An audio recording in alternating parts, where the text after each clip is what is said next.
Joining me is the panel, Will Kingston, host of Fire at Will, the podcast from the Spectator, on politics and culture, and Sky News host Danica Di Giorgio of Danica and James every Sunday at 8 p.m.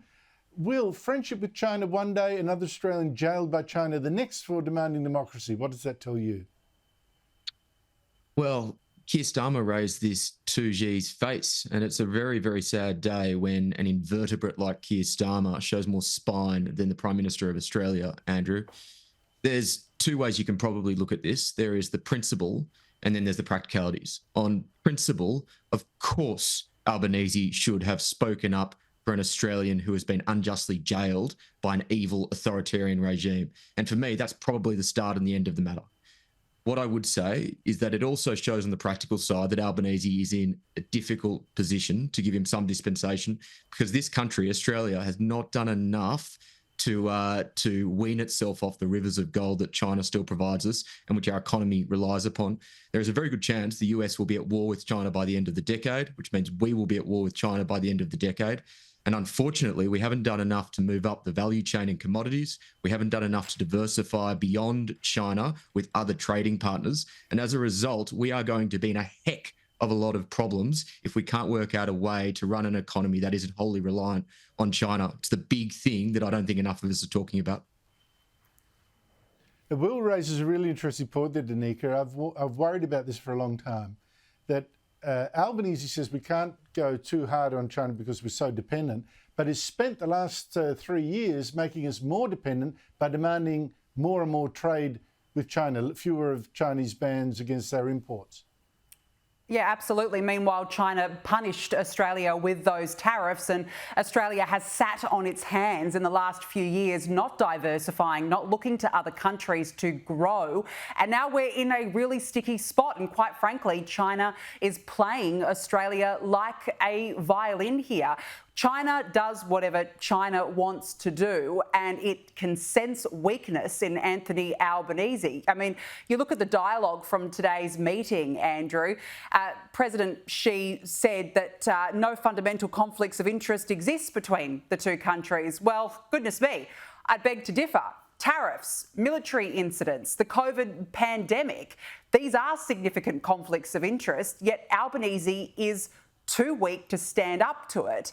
And I think it says a lot when you've got Keir Starmer, a real shocking failure of a Labor Prime Minister in the UK, who seems to have more gall to raise these issues than what Australia does. Yes, Starmer said on camera in his own meeting with Xi, I've got this problem with you, I've got that problem with you, I've got that problem with you.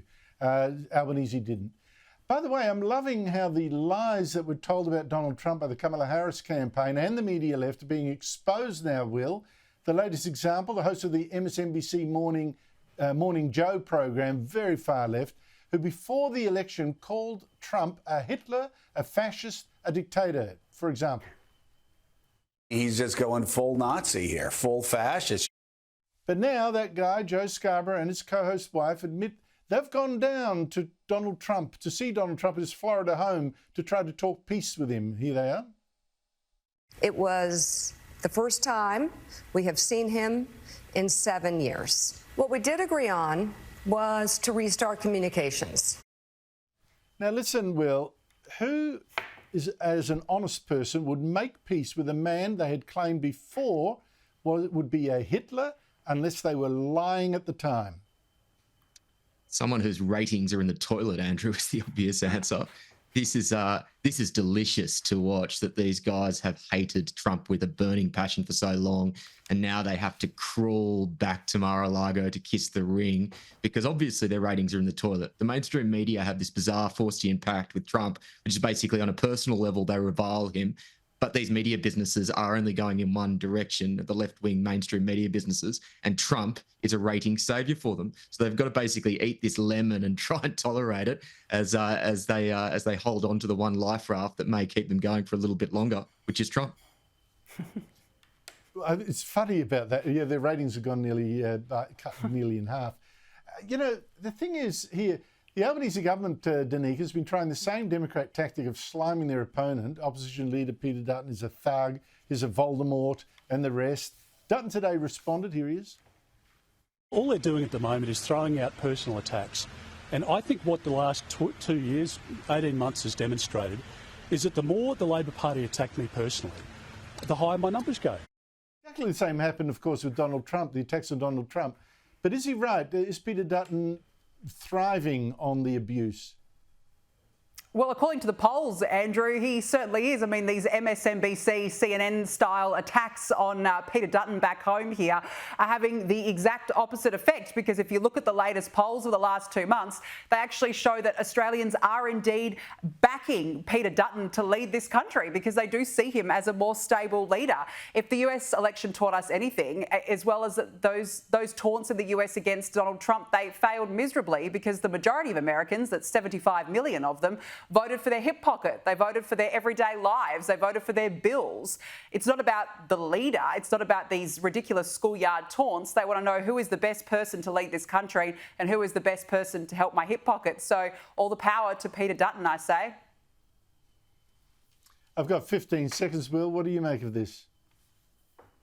It's the myth of the unelectable socially conservative Liberal leader. They said Howard was unelectable. They said Morrison was unelectable. They said Abbott was unelectable. They're doing it with Dutton, and they may very well find out that they're going to make the same mistake. Well, the abuse makes him just look tough. And I saw a poll today saying he's so tough that people think he'd be a better person to handle Donald Trump. So there you go. Danica DiGiorgio, Will Kingston, thank you both for your time.